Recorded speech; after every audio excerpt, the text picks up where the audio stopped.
This meeting is being recorded.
In your front and you use the right lens, and your audience felt your picture better than mine, right? So it has nothing to do with the camera.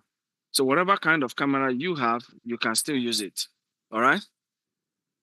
Now, types of camera. I don't know who can say what type of camera this is. Just say what you think is this type of camera. Just type in the chat box. Yeah. Just say what you feel.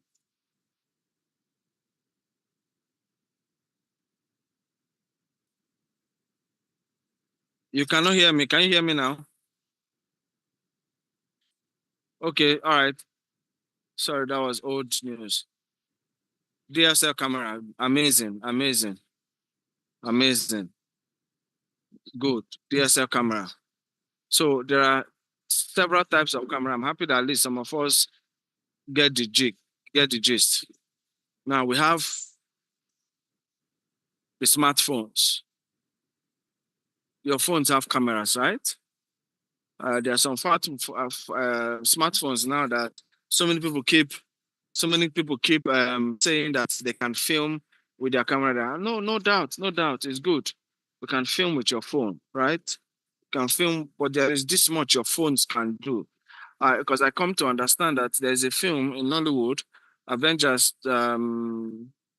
not Transformers to be precise, where they use Black Magic 6K Pro cameras as what we call how do they call it now? Cameras that can be broken, that can be lost while they film, because they attach it to cars who are going to be accidented. They attach it to someone falling. So if the camera breaks, it's fine. You understand? Because that's not like the main camera. They use that to attach to it. So when they are grading, they balance the colors.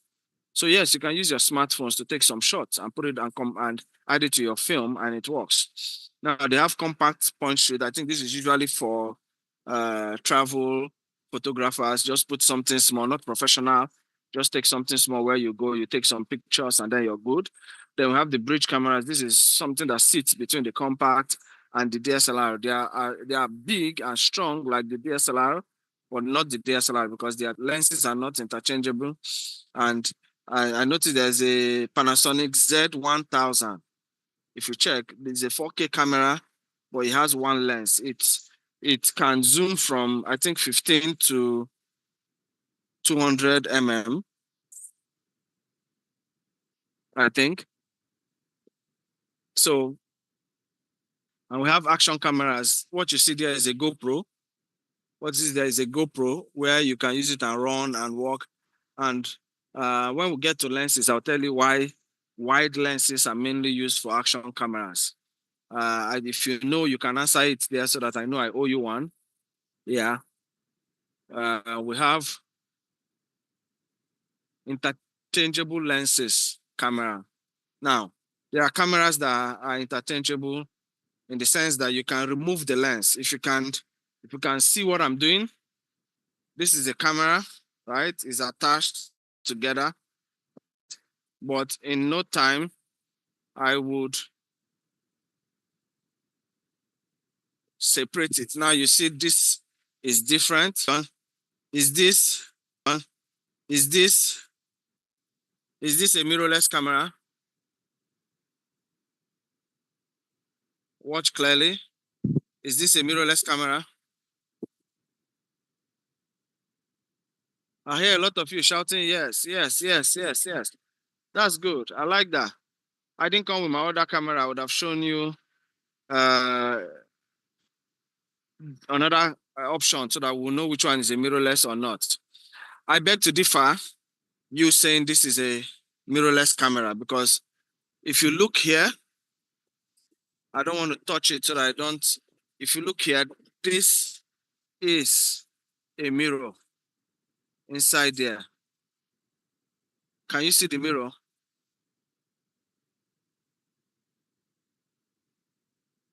Oh, I like the way. How do I pronounce your name? Ochefije. Sorry if I'm getting it wrong. Out of all the yeses, you're the only one that said no. This is not a mirrorless camera. You can see the mirror sitting down right in the middle there, right? So this, oh, Ukwani, you said no too. Sorry, I didn't see your no. A lot of yeses were coming up. Okay, I see another person said no, self. Uh, Raman said no. Ukwani said no. Good. I like that. So some people say this is mirrorless. This is not mirrorless. This has mirror. Okay. I'll come to that again. So that's to show you the difference of mirrorless and mirror. But nah, mirror just as the name applies, it uses mirror. You understand, and passes it to the optical viewfinder, and then you check and you see and you understand what it is. And it's good. It's not bad. It's not something that you say, no, mirrorless cameras are better than these ones. But non-mirrorless relies on electronic. They are more electronic. This one is like the first one. Good evening. This one is like the first one that you have, the first set of camera that when I show you how the light passes through cameras, you understand mirror and mirrorless, right? So let's go to the next one. Now, we have cinema cameras. How many of you have seen an Ari, a Blackmagic Osa, a Blackmagic what's that new one now? I'll think of the name. Somebody should name any cinema or high-end camera. Let's know. Any cinema or high-end camera? Just name a few. Panavision, IMAX. Raman, you are somewhere there. Oh. I see you. Red, good. We have Red Dragon. We have the uh, Scarlet. We have different types of red, but red is also part of it. I had mentioned Ari in the morning. Nobody's typing Ari. Raman, have you worked with the Panavision? Because I know it is difficult or hardly used in Nigeria.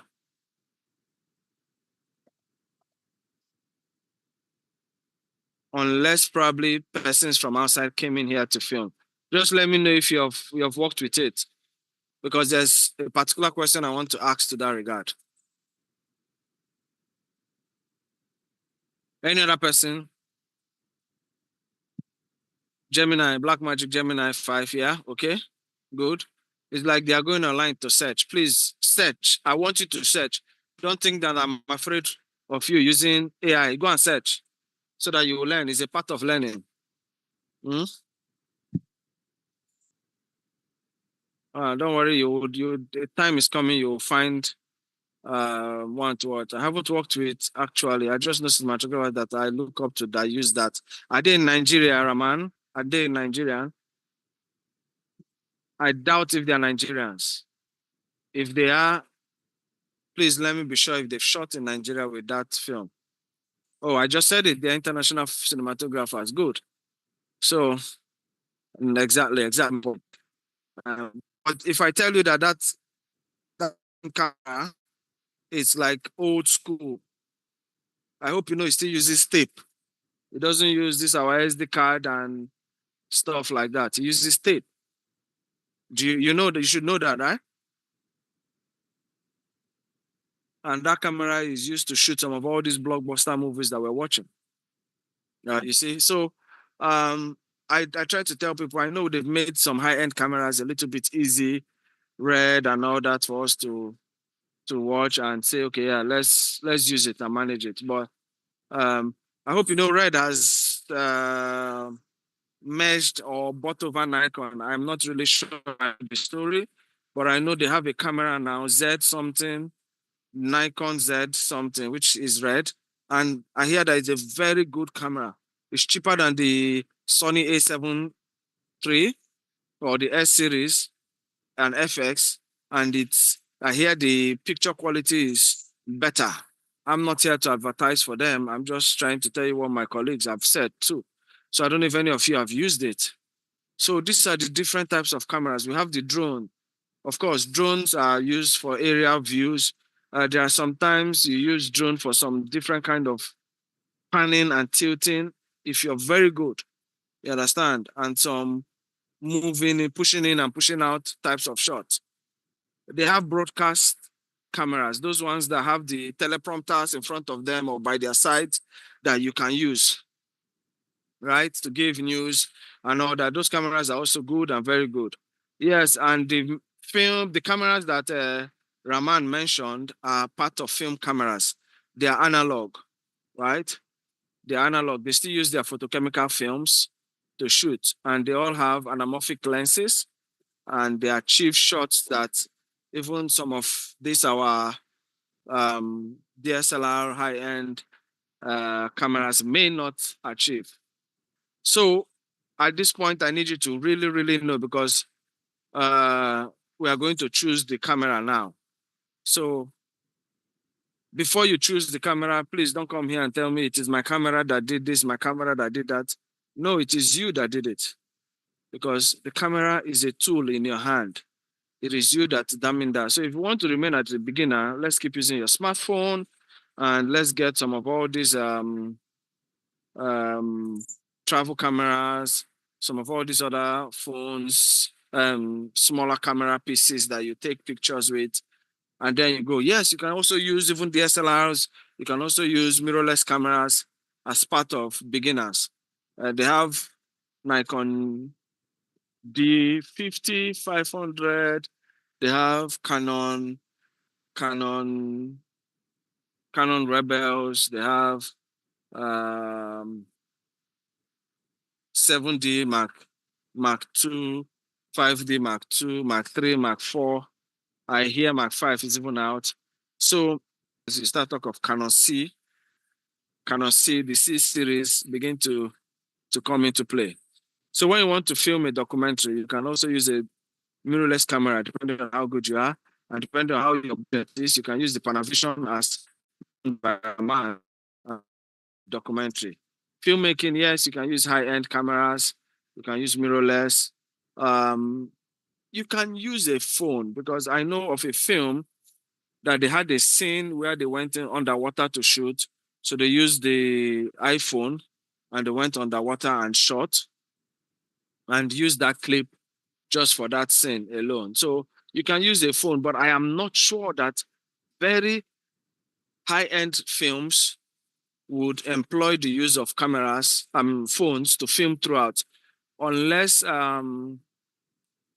persons who have shot on camera, on phones rather, as to the fact that they just want to shoot with phones. I'm not saying it's not possible. It's very possible for you to use your phone and shoot a film from start to finish. But I need you to understand that it has a lot of practice to do. The phone is quite very light. You have to have a lot of rib cages, accessories put around it, so that at least it will be a little heavy. And you have to attach lenses to it too, because I noticed that there are lenses for phone cameras too. They have been done. So photography, you can, of course, use the DSL cameras and all that. Uh, in When I opened this camera before, now see the lens. Light passes through here, through here, and I wish I could show the image I will take now. You'll see.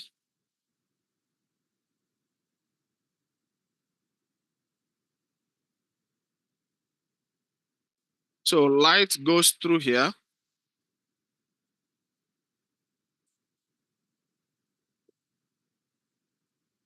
Don't mind it, it cannot focus because it's too close. Let me see if I can use manual focus.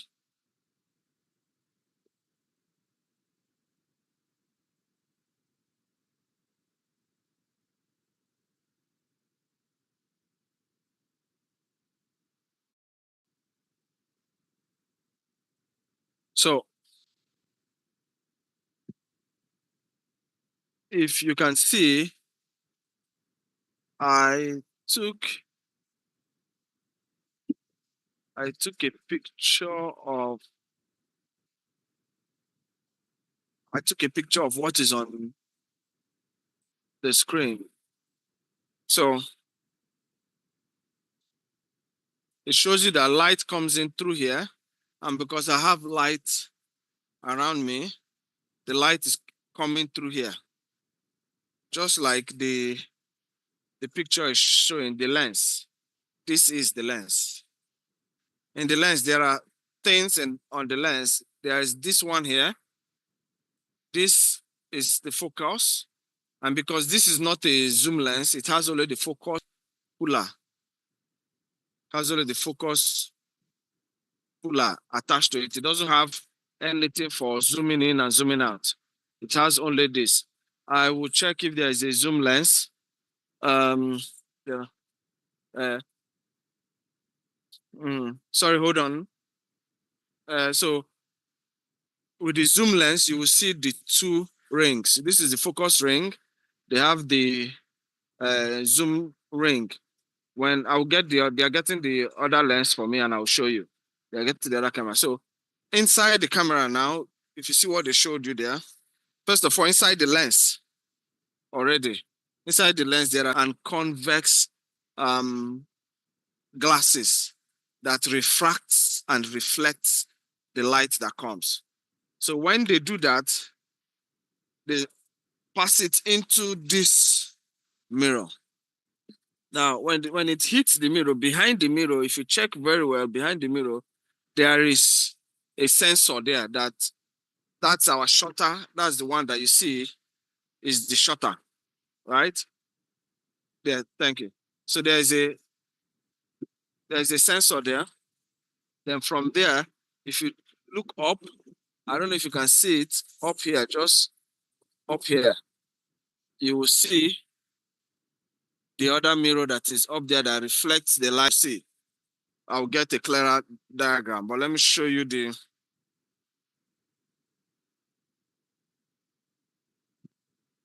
camera. This is the focus ring. This is the zoom ring. You can see the lens is going out and coming in. This is a zoom lens.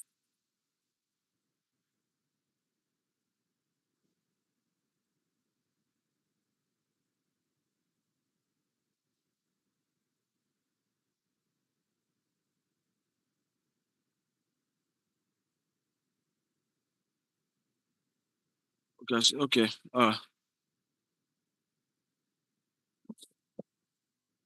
We should share. Okay.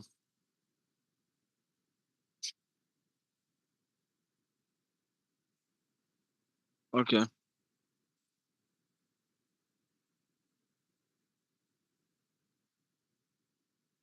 Okay. All right. So I was trying to show you that this is this is the zoom lens, right? What this lens is from 18 to 135. So at this point, I am at 135. And at this point, I am at 18.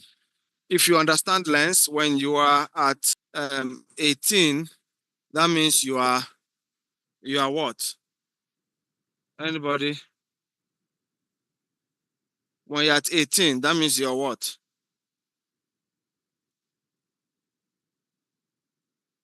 Somebody, when you're 18, when your lens is 18 mm, what does that mean?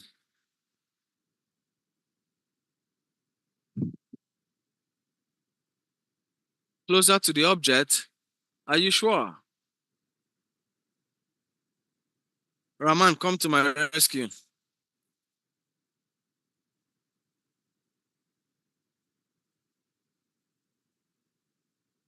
Oh, that you can only capture. I'm not talking about focus length. I'm talking about,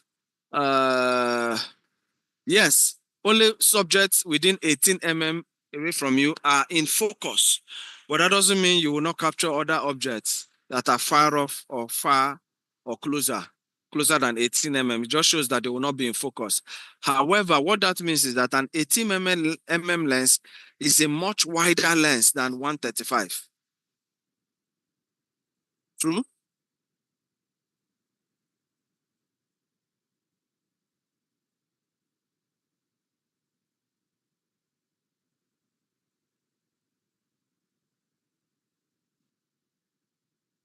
Good, wide angle, good. You are getting it now. So usually wide lenses have difficulty giving you blur, the blur film. Not like it cannot happen, it can, but it's difficult because when the lens is wide, the lens has been trained to want to see almost everything. So you only objects within 18 mm, maybe when you turn up the ISO and all that, it cannot um, be focused, and then the background or foreground will be blurred. Yes. So we have camera parts. There are different camera parts. We have the body. This is the camera body. This is the camera body, right? This is the camera body. This is the camera mount. Yeah. This is where they mount. This is where they mount the lens. So this is the body. This is the mount. Always be careful of your mount because the mount may differ. For example, the cameras I have here, they have two different types of mount, right? So this mount may not enter the other lens. So this is the lens for this mount.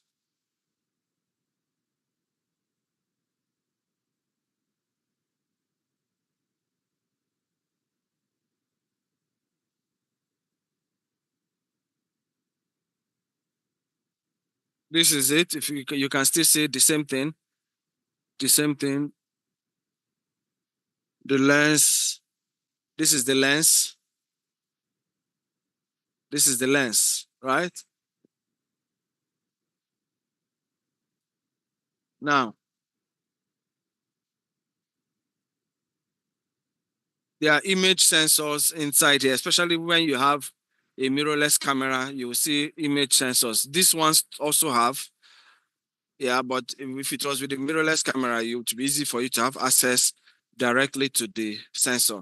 I don't want to touch the distance to mean us having to clean again. Okay. Now I want to talk to aperture and shutter speed. I'll still show something. I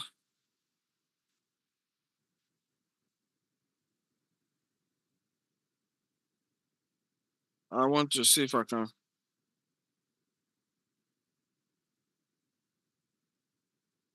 Uh,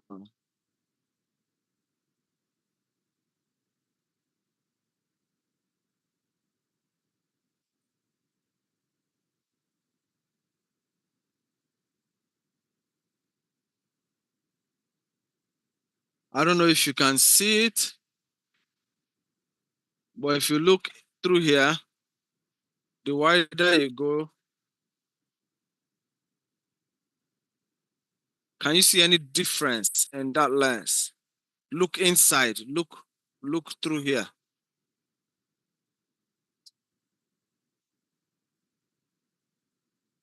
Any difference? So,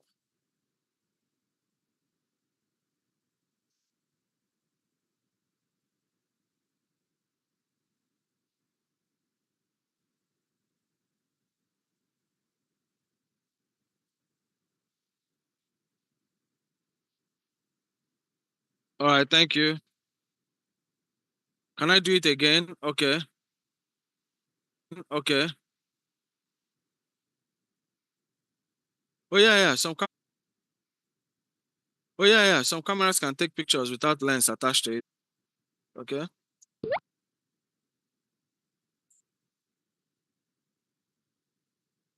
We'll try it now. Let's see. So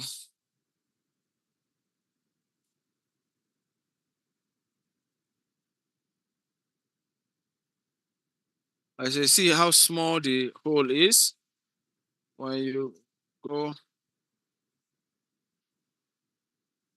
it opens, right? Are you seeing it? Can you see it's closing? Can you see it's opening?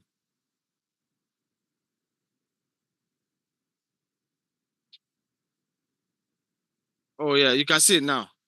Now, you remember when we say you're letting light come in, right? So when it is like this, what happens? So much light is supposed to come in, right? When it's like this, not enough light is supposed to come in, right? Good.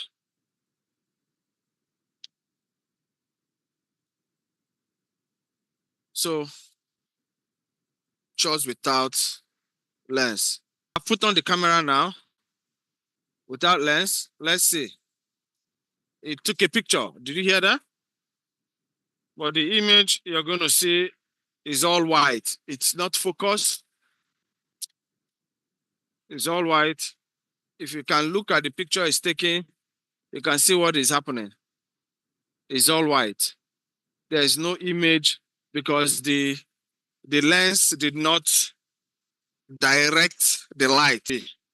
So now I have put the lens and I am taking pictures.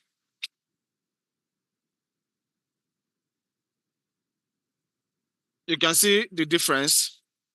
It's not blood. I just took it like that. It's not sharp, rather. I took it like that. But you can see the difference between now and then.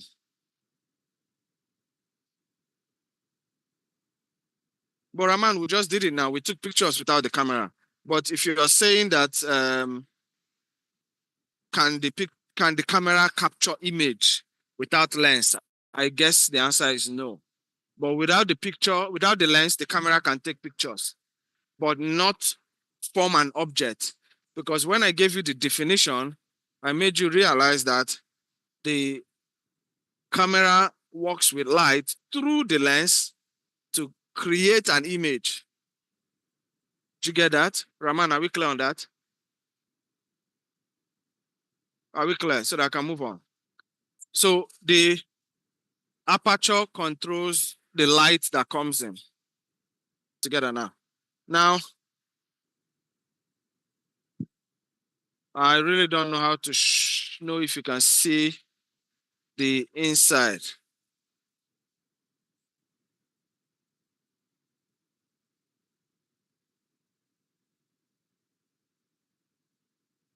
So this is, I want to try and check the aperture. So see,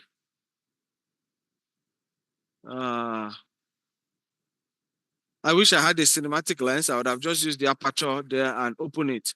What you get to see is what the aperture actually does, right? In a cinematic lens, the aperture is usually here. So in cinematic lenses, high-end cameras, you focus, you have the zoom, focus ring, zoom ring, aperture ring, right? But this is not a manual aperture. This is electronic aperture. So it's not controlling my source of light. But usually what the aperture does is if you look in here, you will see that the aperture opens when you're coming closer. Like when the number is f1.8. When you have f1.8, that means you're opened so much. But when you have 11, that means you've closed so much. And remember, the aperture is responsible for the amount of light that comes in, right? It's responsible for the amount of light that comes in. While the shutter speed is responsible for how long that light stays. That is why it is shutter speed that creates motion blur. If you go too low, if your shutter speed is anything below 50, you should be seeing motion blur. If your shutter speed is anything above, let's say 120, 160, that's why photographers, sports photographers, their shutter speeds are always between 160 and 220. So that as the character is running, when they take a picture, it is the moment the camera took that picture that it takes. You will not see any blur. You will not see anything happening. It takes that picture as it is. But if it was 50, you still see that it is a blurred image. You'll be wondering, my image is not sharp. My image is not sharp. Why? Just increase your shutter speed a little bit. Once it goes above 160, it becomes this type of card is called the CF card. That is copy fast card, CF card. Then it also has the SD card. Yeah, it also has the SD card. So this card has two options, right? That's the SD card. It has jacks. It has the microphone. It has the microphone here. If you check, it has the microphone. These two dots here. These two dots here. I will come to ISO. These two dots here. We have the microphone. We have the headphones, right? Then, of course, cameras come with tripod stands and come with other things attached to it. Yeah, someone said ISO. ISO simply means sensitivity to light.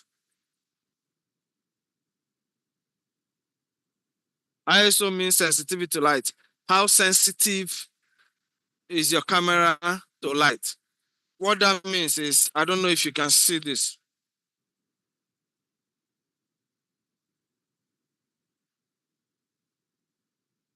I don't know if you can see this.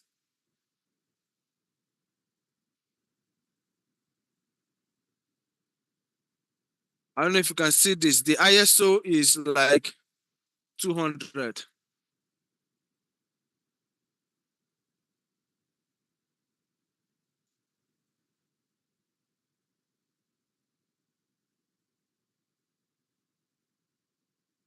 Can we see that? ISO is 200. Now, I know it's blur. I'm gonna have to unblur my, I've unblurred now.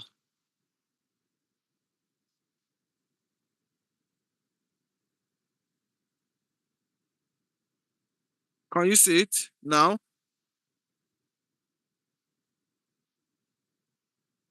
Can you see it now?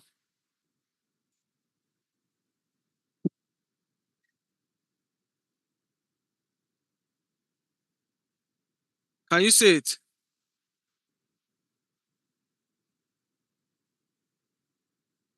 Ah, okay. This should be better now. You should be able to see it now. You see ISO 200, right? Yes, the yellowish side. This yellowish side, yeah. So what you can do, I've clicked on ISO and the light. So that is ISO. So I've increased it. I'm reducing it. I'm increasing it. Right? Can you see it work? Good. So I'm going to tell you this is how it is sensitivity to light. What that means is, but I'll advise you on what to do so that you get to understand it better. Now, for ISO, there is every camera has its native ISO. Native ISO.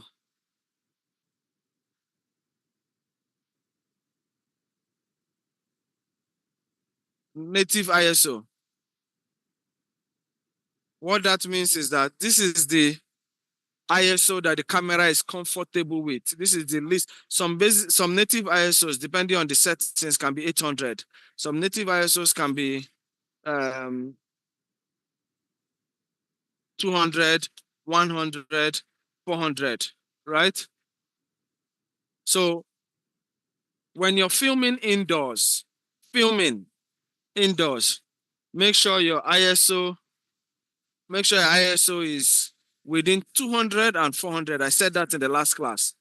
When you're filming outdoors, you can bump up to 800 because outside we have enough light. Why are we doing this? To avoid noise. You understand?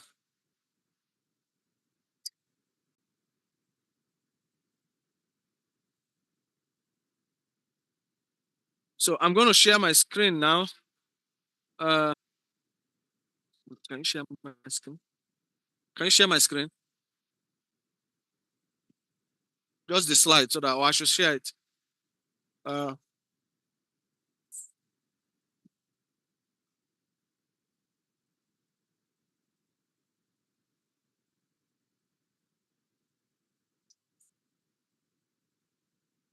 okay.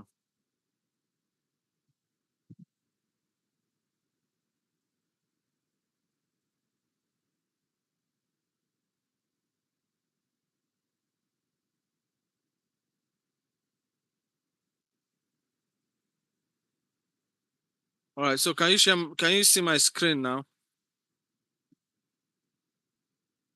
Can you see my screen? All right. Good. So now you can see what I was trying to tell you about the camera, right?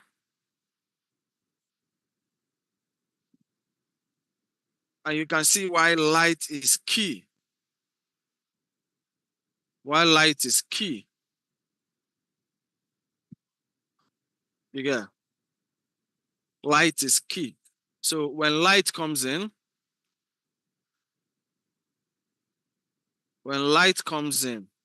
You can see the way the lens, depending, that first one is, they have concave, they have convex, depending on how this thing is. The lens will twist and arrange the lens and pass it on. If it is a mirror camera, it bounces on the mirror, it goes up, it bounces here, and then it comes out to your viewfinder, and that is what you see. So when you look through your mirror and you look at it, that is what you're looking at. Then at the back, you see the sensor and shutter. At the back, you see the sensor and the shutter. So most cameras that are mirrorless here, and then the shutter speed, and then the film, the three of them are here.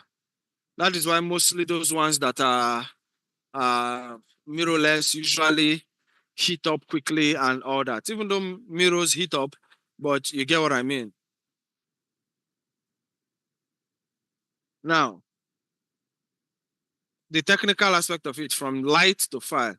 First of all, the light passes through the optical formation, which is the lens. So, Raman, now you understand why without the lens, I can take a picture, but I will not form anything. It will just be light rays scattered everywhere.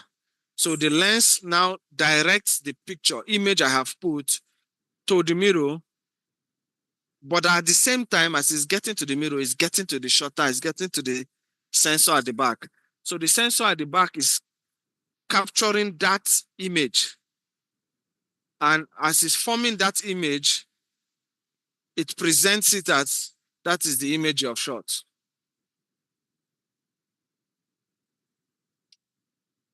Is that clear?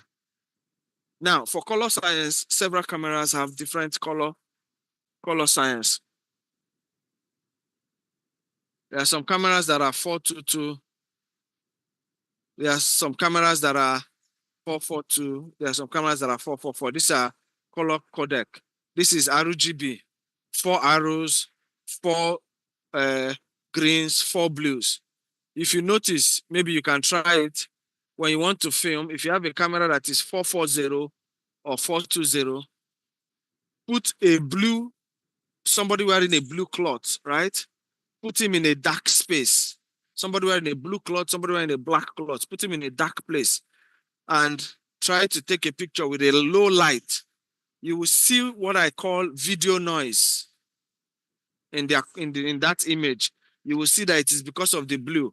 Now, the person wearing red is not having the noise. The person wearing green is not having the noise, but the person wearing blue will have noise. Do you get?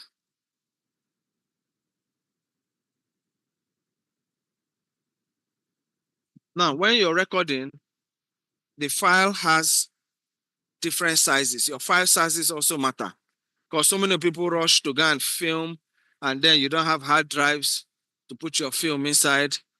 And then by the time you start shooting, one file is like 200 gig. And you begin to wonder, what did I film that is 200 gig? It depends on your codec. We have the H.264, which is usually the less heaviest. We have the ProRes, we have the RAW.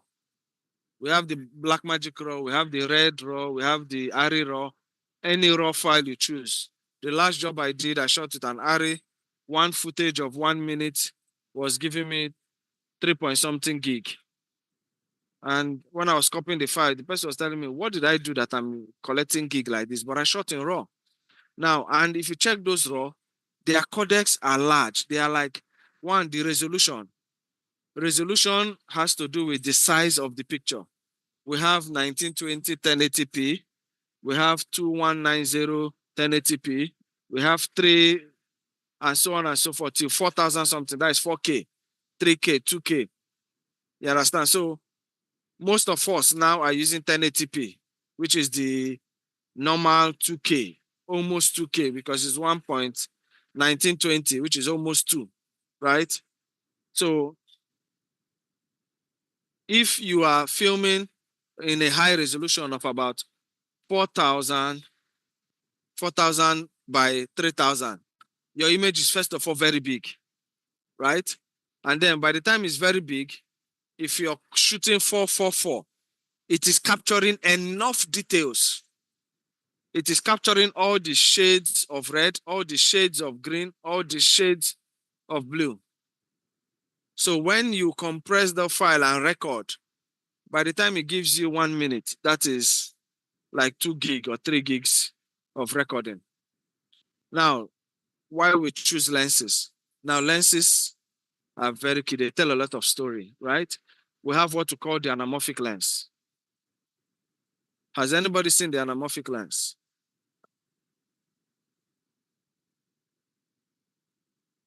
Has anyone seen the anamorphic lens or know what the anamorphic lens is about? Oh, good. Uh, they are not usually common, but normal lenses shoot in what I call zero O format, while the anamorphic lens shoots in an oval format. It stretches your image more. That's what an anamorphic lens does. It stretches your image more. You can browse about it. It will help you.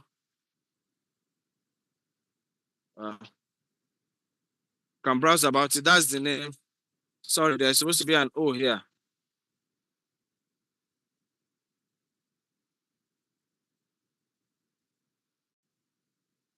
Yeah, you get that. So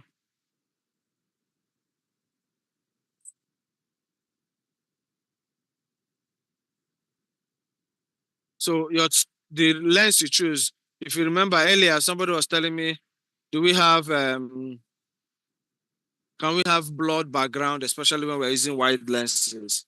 The answer is usually almost no, because even if you get blurred background, it will not be very blur. It's not the type of blur that people watching film may really, really just see and be like, oh yeah, yeah, yeah. That's it. But it could be, but when you use an 85 mm to shoot a figure, excuse me, when you use an 85 mm and shoot and blur the background, you will not even know or see whoever is at the back. But I can assure you, if you use a wide lens and blur, you may still see the seemingly image of that person. If you have questions, please ask so that for now, I'll be moving quite fast, then we'll get there. Now, focal length.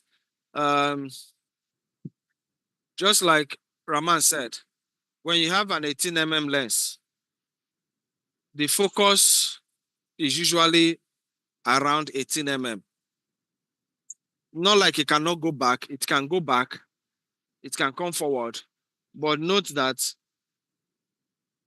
all things being equal, when I say all things being equal, is when you open up your aperture and open up your shutter, your focal length is usually best around 18 mm. And an 18 mm lens will make sure that you have a very wide angle. So remember, they say large field of view, more environment visible. So when you're shooting with a wide angle, you hardly get bokeh. Bokeh is when your background is blurred. Normal is when it's close to the human eye. This should be like 35, 50, and 85 mm. By long, we have like 70 to 200, 300, 500, 1000 mm. Now, ultra wide. You see, just like I said, 8 to 20 and 18 is part of ultra wide. Extreme environment, distortion, psychological unease. You see this wide lens. Now, if I bring it close to your face, there's a way your face will look like. It will look a little bit distorted. So if you want to shoot a scene where a guy has run for like 2 minutes and is somewhere breathing and he's scared of things like that, you use such a lens so that by the time you show his face, you show that his face he's in trouble, he's in turmoil, and things are not so easy. Now, 24 to 35, it is still wide, you understand, but not so wide. But it has more energy, it has more tension, it's a little bit closer, it's not so wide. Then normal lenses are from 40 to 60, short telephoto lenses from 70 to 105. Telephoto is from 135 to 300 plus, right? Now, the best lenses for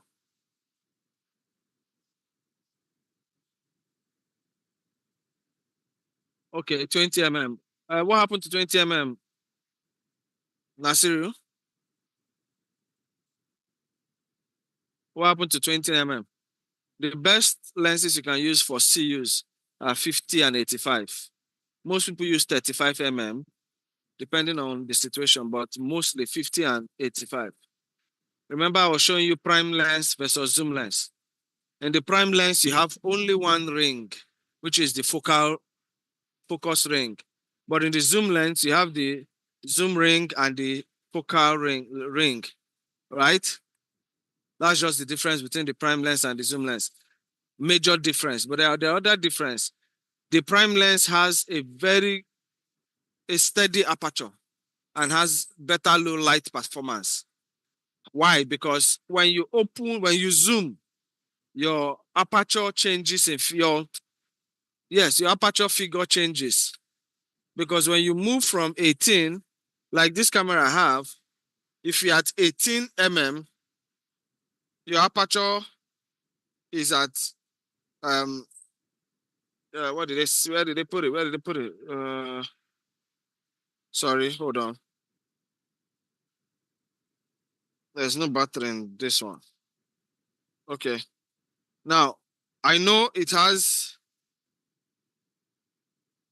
moves from 2 to 4.5. If you put on the camera, the lowest aperture you can go is 2. So you can see it's not as wide as this one, which goes to 1.2. This one goes to 1.2. So this one opens up more than this one. All right.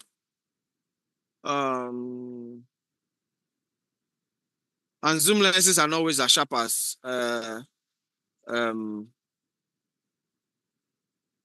prime lenses. Okay. If you see what's on the slide, wide lens and telephoto lens. Objects appear far away. Backgrounds recede, creates energy, urgency, and special. Telephoto compresses. If you go to the person's face, you can show that the background. If you see that wall, can you see my cursor going around this?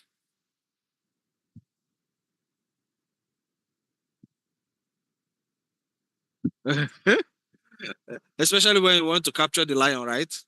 Shala?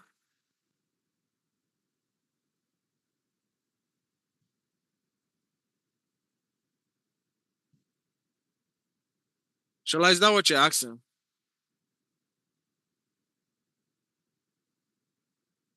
Because not one lens is used. Not one lens can be used. Shala, are you there? Not one lens can be used. G Master lens is a type of lens, right? It's a type of lens. So you have to determine whether it is a prime lens. When I mean type of lens, it is a maker. G Master is a production company. It's just like Samsung TV. They also have Panasonic TV, Toshiba TV, right? So the G Master lenses, they are very good lenses, but the G Master lenses still has prime lens, zoom lenses, and they have a better aperture. Some of them go as low as 0.8. Yeah, some of them go as point at 0.8.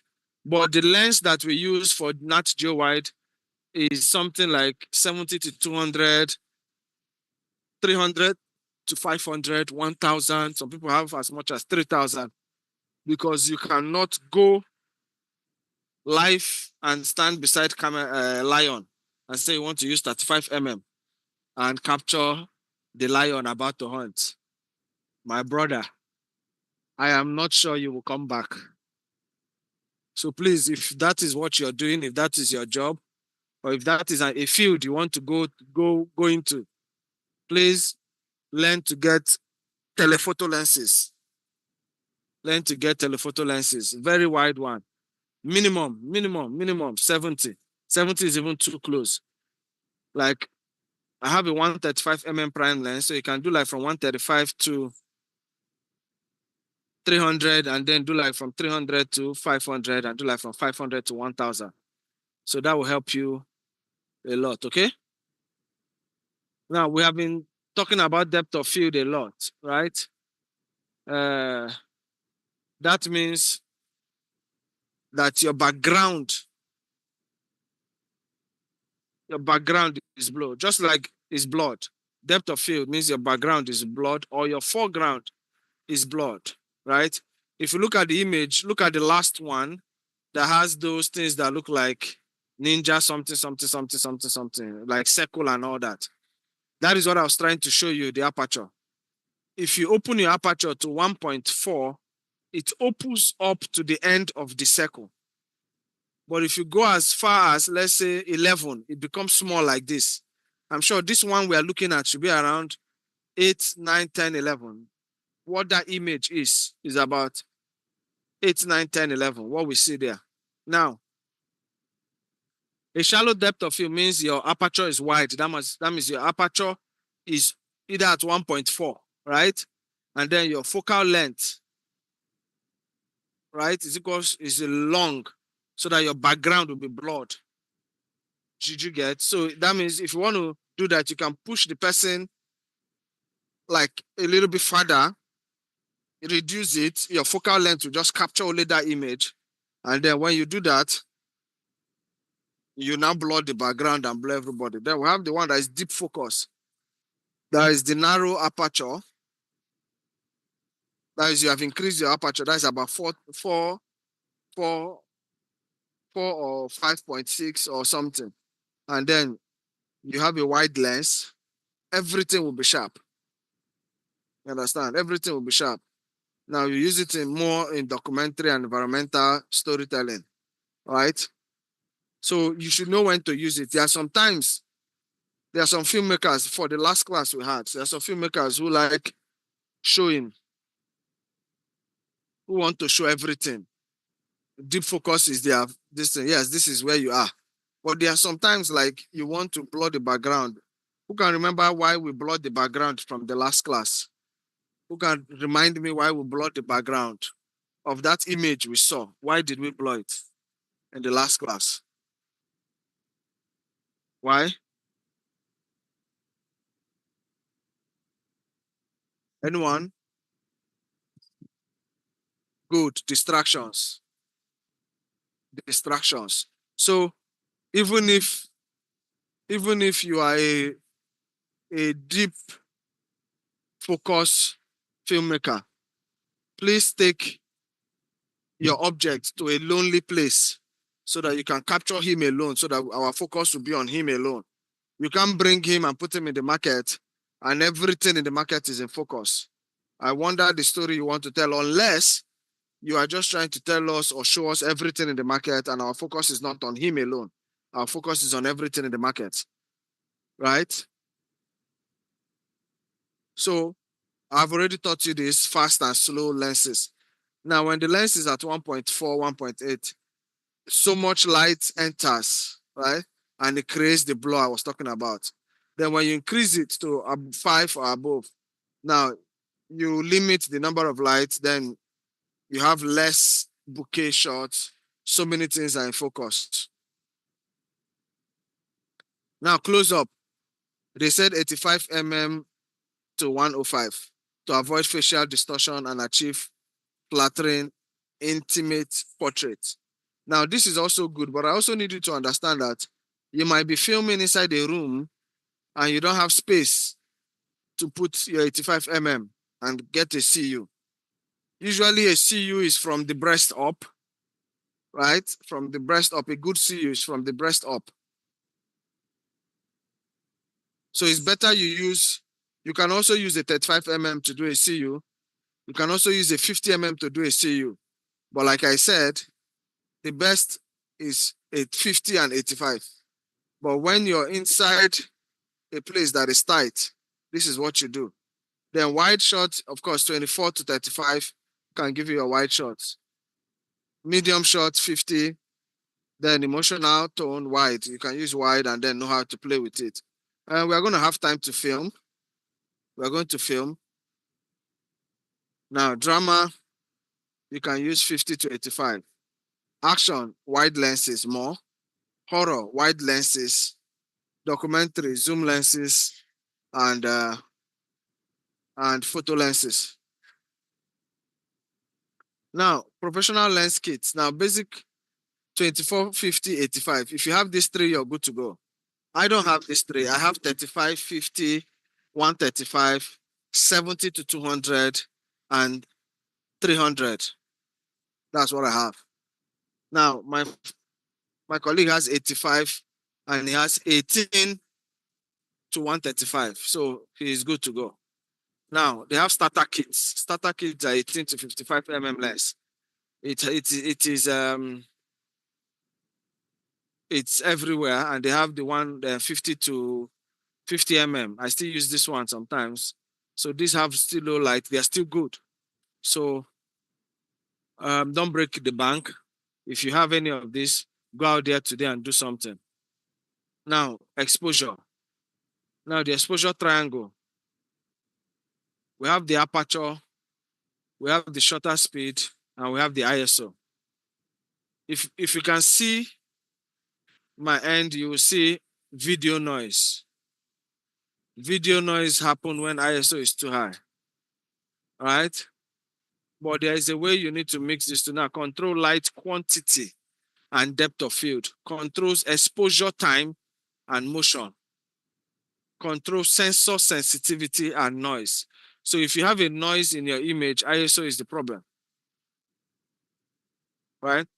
I shot a film the last time and we had an ND filter on because we're outside. When we came inside, the cinematographer was so distracted, pressing phone and forgive my French, talking to all the ladies and all the men on set. You know, when you're a fine boy, you come on set, you fail to understand that you've come to work. The next thing you're doing, you're trying to gist with one person, gist with one boy, gist with one girl, trying to connect for another job when you have not even done this one well. You know, you keep doing all these things. When we were at post editing, I realized that we had a video, one camera had video noise. Tracing it back, I just remembered that day, that event, and remembered the owner of the camera. And I got really mad. I was shaking my head. And I was like, how can you finish shooting outside with ND filter? You come inside, because your image is dark, you begin to increase ISO. And you fail to understand that your ISO when you're indoors should not be more than 400. You're now sending ISO to 800. And then we have video noise. It becomes a problem to fix in post. And the other camera cannot match it. So I hope I'm training people who will not be distracted like the DOP I worked with the last time.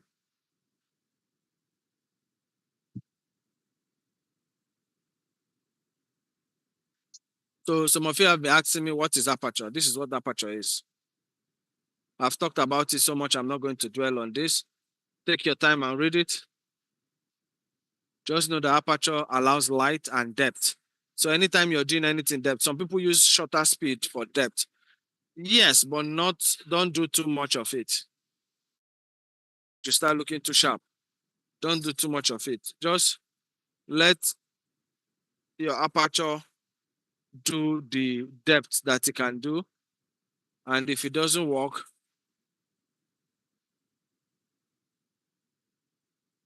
Gospel said he's having a good time.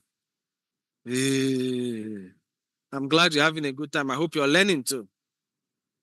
Please. So that's what aperture does, right? Shutter speed, motion, and time. Remember, shutter speed is what does motion and time. Lower shutter speed, you have blur.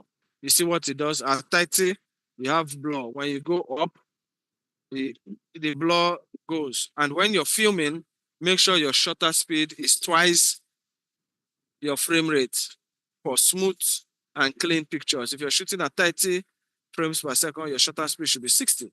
If you're shooting at 24, your shutter speed should be 48. Okay? ISO is just sensitivity to light. Okay, you see what they say, low ISO 100 to 400 produces clean, noise-free images in bright conditions. High ISOs allow shooting in low light, but introduces digital noise and grain. Okay, I didn't even read this before you got it. Yeah, thank you. Now, if you check your camera, they have metering, histogram, and dynamic range.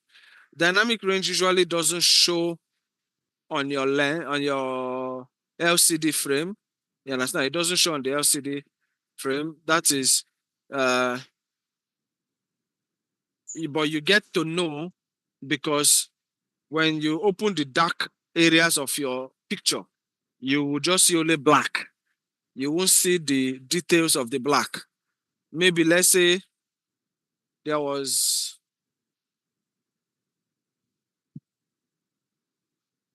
a screw on the black chair. When you zoom in, you should be able to see the screw of the black chair. But most cameras just make everything there black. So that's dynamic range. That is why we look for cameras that have 444 and have a high dynamic range.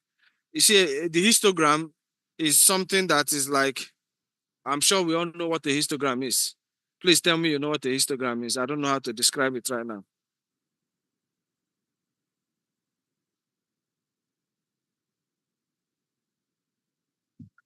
I think you can ask the organizers, they will be able to share the PDF. Can iPhone and camera be of the same pixel and aperture? I don't understand what you mean by pixel. It is obvious that they cannot, but there are some apertures that can shoot at 4K iPhones, but that doesn't mean that they will match an array that we're shooting at 6K, right? We'll just have to put the picture there and try to, we have the aperture. And most apertures are aperture is aperture anywhere, but you need to blend the images, right? You need to blend the images. Don't just throw anything that comes your way. Good, Paul. Histogram is like a graph chart. So in the graph, you will see that there are three sides. 1, 2, 3. The middle, yeah. The middle is where you should take note of. The middle. Because the left is shadows, the end is highlights, the middle is exposure. The middle is exposure. Mm. The middle is exposure. Um, sorry, hold on.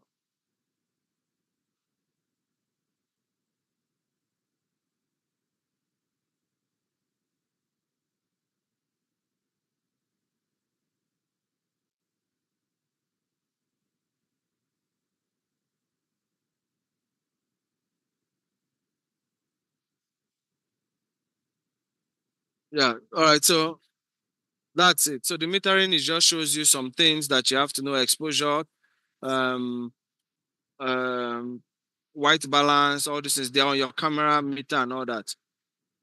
The image sensor, 36 by 24 frame, full frame. This is crop frame.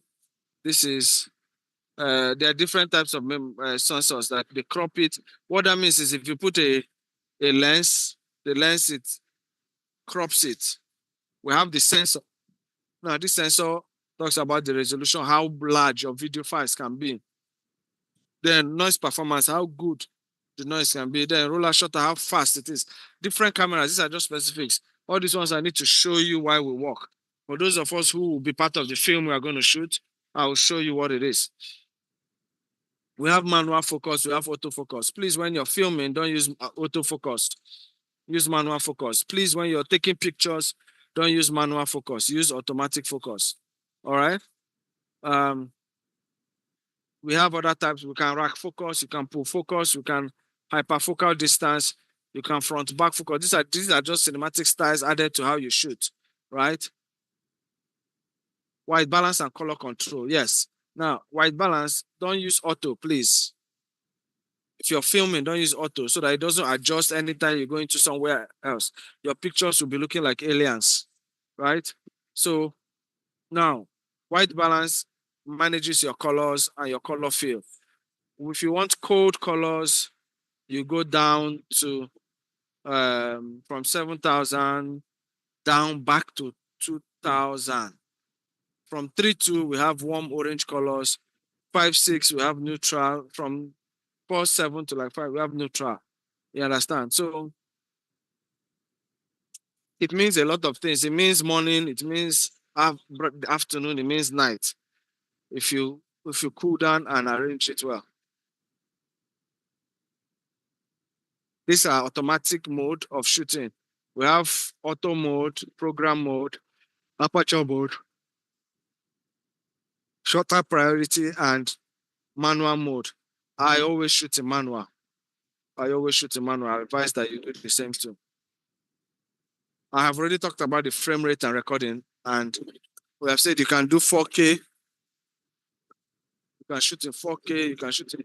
But when you're shooting and if you're the one editing, please note and confirm if your laptop can carry 4K footages and if you can actually edit a 4K footage. If not, you'll finish filming and your camera will be snail walking for the next 2 years and you're not done editing that film.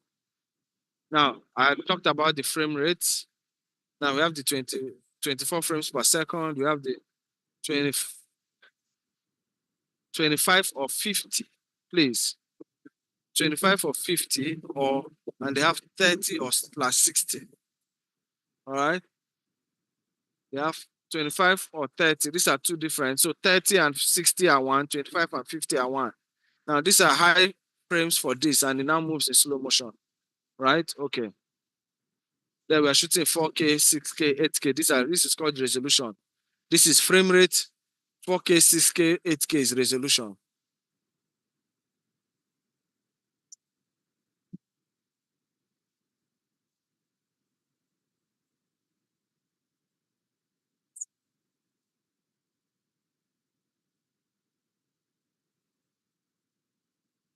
So we have the codec, bitrate, and recording format. I talked about this earlier.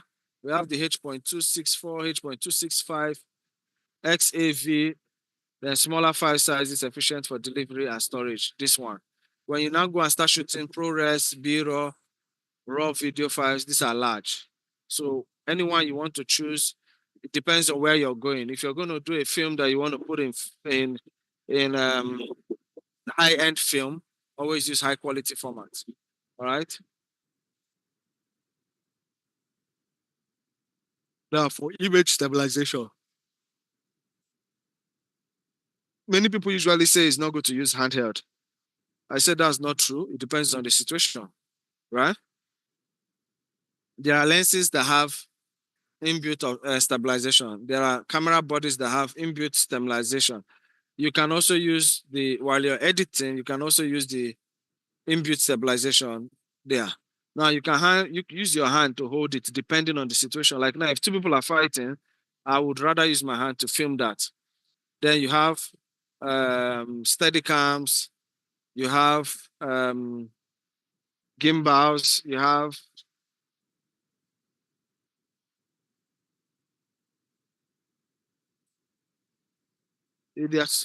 so many that I'm just thinking of trains, tracks, all this movement, but they are steady. So, but handheld is the only one that is not steady, right? Handheld is not steady, but whether I like it or not, handheld is a style of filming. All right, so you have to have a good body posture, a good body posture where you're filming. Put your straps for safety, and you understand. Always clean your cameras. I always take out my cards and my batteries when I finish shooting. Remove my lens. When I want to start, I clean everything from beginning again and mount it up together. So operating the camera, right? We have the power and the card. Insert the battery, insert the card, then format and project. What that means is format it, set the new project, give it a name if your camera names, style that and all that. Then choose the resolution and frame rate you want to shoot in, set it up, check for exposure, make sure that your audio is working and everything, and then you film. Okay. And then you film. Okay. Now, of course, I've just shown you camera and lens. There are other supporting documents. We have tripods, we have monopods, we have gimbals, we have sliders, we have rigs, we have cages, we have filters. I talked about ND filters lately. Now, even as you're filming, there's monitoring tools and audio basics. There's zebra and false color. Now, in my camera, there's zebra. Zebra usually used to show where there's highlights are too much. To get the black magic, there's a button you press that gives you blue, green, red.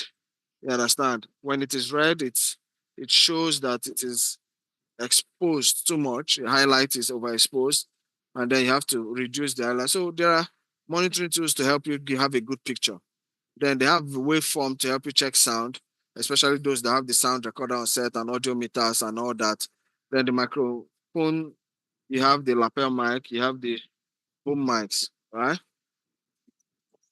Then file management. Now, when you finish shooting, trust me, that SD card they gave you, is your life. Some of you will put it, wrap it in paper and put it in your pocket and go where they are doing bet Nigeria and sit down first and finish betting before you remember to go and copy your files. Then while you're there doing bet Nigeria, because of the energy you're exerting, as you're shouting, enter, enter, go, go, go, you're sweating. As you're sweating, it has soaked your paper. As it has soaked your paper, your SD card now has been compromised. You now get home, you carry that card, you put it inside to copy. They tell you the error. So you have shot a film with 1 million, 2 million the whole day, and you gave it to somebody who doesn't know the worth of what you have shot. He went to Bet Niger to spend just, and in his mind, let me just take 30 minutes or 1 hour. Let me just check if I would cash out. And then, boom, you have lost your 6 million for the whole day. So in case we finish teaching you, some of you may not even, before you start, you may be working in this department as the file manager, as the DIT. So immediately they give you your card. Offload that card immediately to OneDrive. Immediately you format, remove it to OneDrive. From that drive, move it to another drive. I always tell people, I don't shoot film if you don't give me 2 drives. You must give me 2 drives. I must have 2 drives.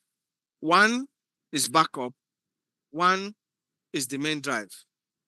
So that even though I give it to the editor and the editor is also going to play bet, and that one spoiled, I still have another back, another, everywhere I go first blow. Of course now, I still have another one for us to use. So you must protect those files. Those files are key. So that is why if I don't know if you've heard the saying, say if you hold camera, if you they fall, make sure say now your bone break. Let it not be the camera that broke. You understand? So, but then and I add, why should you fall in the first place? So you can see I've already corrected you. Don't shoot in auto. Don't set your white balance anyhow. Don't put shutter speed high or low. So check for these issues, right? So these are practical exercise and professional decision making. Now, I need to know how you do this and send it to me. Okay. This is going to be in the assignment, right? To upload it to this. Good. So now I need you to do this assignment and upload it to what do you call it? Link School. I need to watch this. Let's see. Shoot in all modes. Record the same scene in auto, aperture priority, shutter priority, and manual to understand each mode's effect. Focal length comparison. Shoot the same object at 24 mm, 50 mm, and 85 mm to see how perspective and compression change. You understand the assignment, right? It's quite easy. Compare low versus high ISO results and fast versus slow shutter speeds on moving objects. Choose camera, lens, and settings based on story, motion, lighting, movement, and delivery platform. So I need to see this, right? Now we have log and workflow. Log is not entirely raw. Uh, I'm trying to find what I used to explain the difference between log and raw. Let me give you an example. Yes, I have one now. How many of you have seen the blueprint architecture of building a house?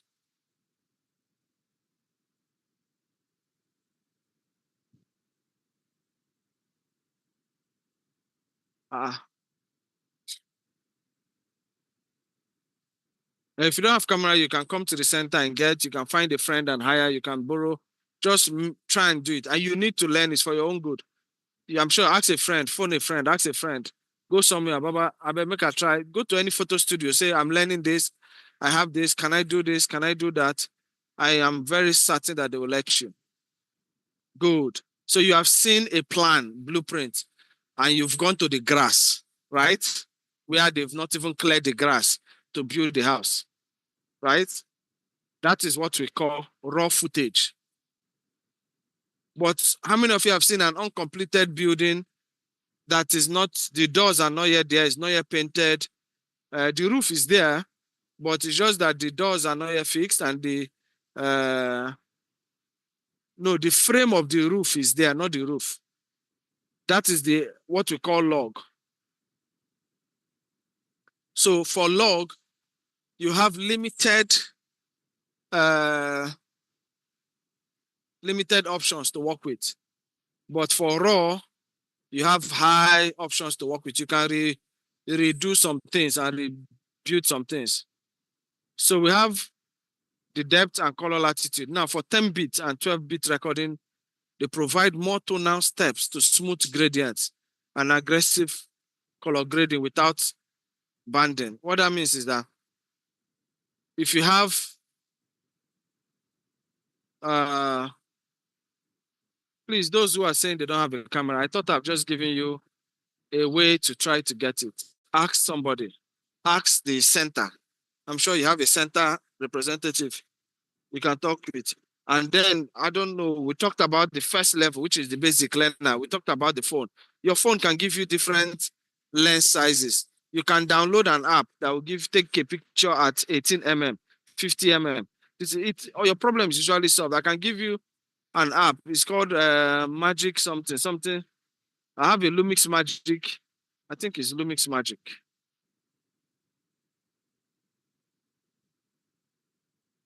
So you don't have an excuse. Use your camera. Yes, they have Black Magic too. Thank you on iPhones and high-end Samsungs. You can get your Black Magic and take a picture. You have Filmic Pro. You have Filmic Pro. These are apps that you can use.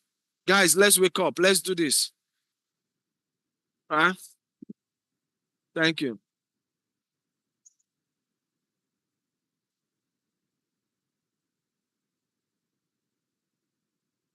So yeah, finally I've done. I am done. Yay! Questions from the house. Please type in your questions and I will respond to them. Please, no one should ask me or say they don't have a camera. I've already given you answer. Use your phone. Go and thank you for also clapping for me. Go and borrow from thank you, thank you. Go and borrow from a friend. Go and walk into a photo studio and ask. So you don't have an excuse. As long as you have as long as you are in this class, you have an Android phone that you can use to do this assignment.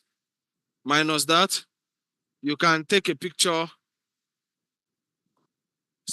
You can take a picture. You can go into a photo studio, beg them, carry any brand you want to advertise and show.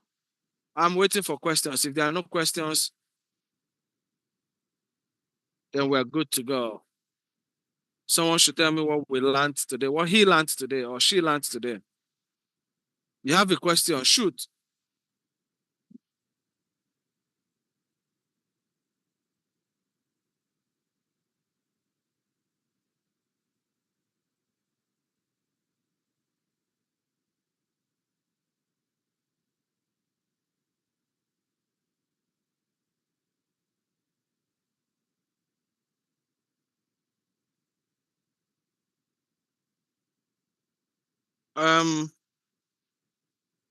Please, can you unmute God's power? God's power, Peremo boy. I hope I got it right.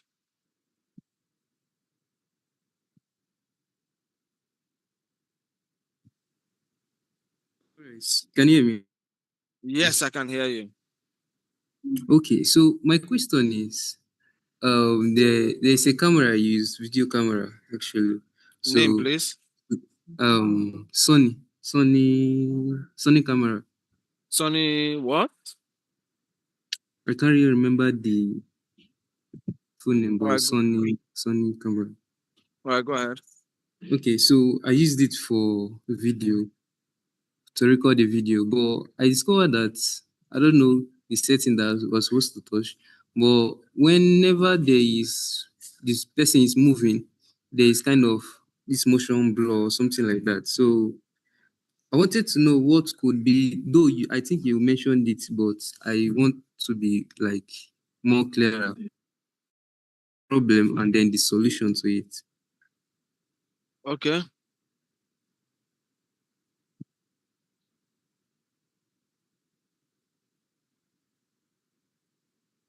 Okay, Grace, I'll come to you. But before that,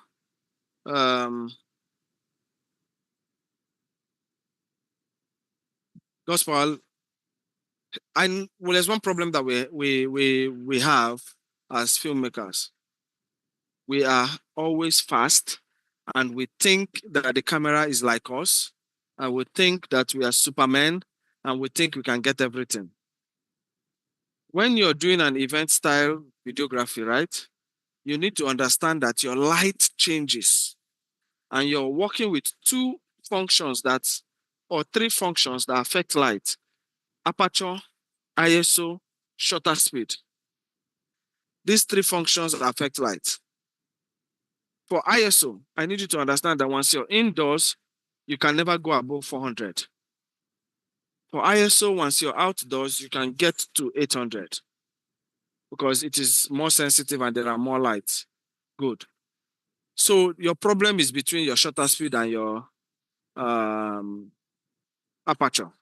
Now, when you go inside, because light has reduced, your picture seems dark. The next thing you do is to bring down shutter speed. When you bring down your shutter speed, it allows more light stay in. Therefore, you have your blur. And maybe the lens you're using, it doesn't have a wider aperture, like 1.2, maybe it's a 2.4 aperture. By so doing, your image does not have enough light. But imagine where you have a lens of 1.8. When you enter inside the room, the only thing you should look at is your aperture, reduce your aperture. Because once your shutter speed is set, let your shutter speed be set, unless you are an event style photographer. When I mean an event style photographer, that when you go outside, you increase your shutter speed to 160 so that it's very sharp. Now, if you're a filmmaker and you're filming at 50 and your frame rate is 25, your pictures should be smooth. There should be no blur. But once your shutter speed goes down, let's say 30, 20, 11, you would definitely have blur. I hope I've been able to answer your question.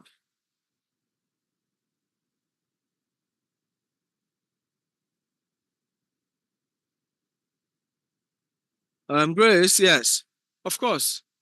There are apps that you can download on your phone and you can use them to achieve this. You can ask AI, what app will I use with this phone, can work with my phone that can serve as a camera for shooting?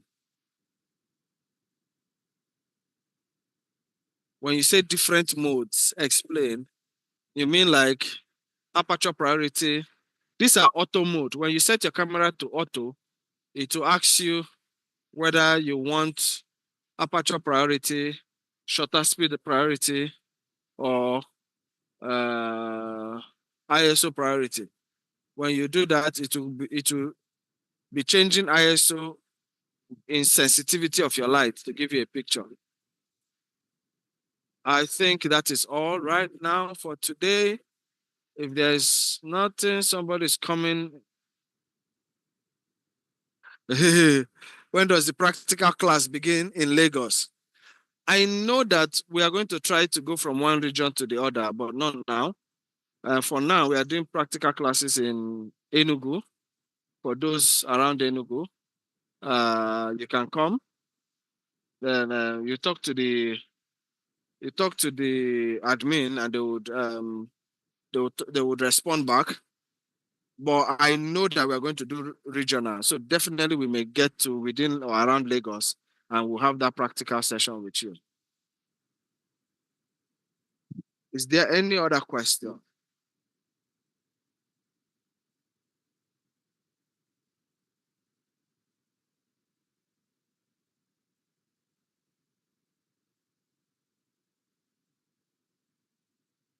No problem. No problem. I'm glad that you're understanding the class and all. All right, thank you. I think that's all for now. Have a nice day and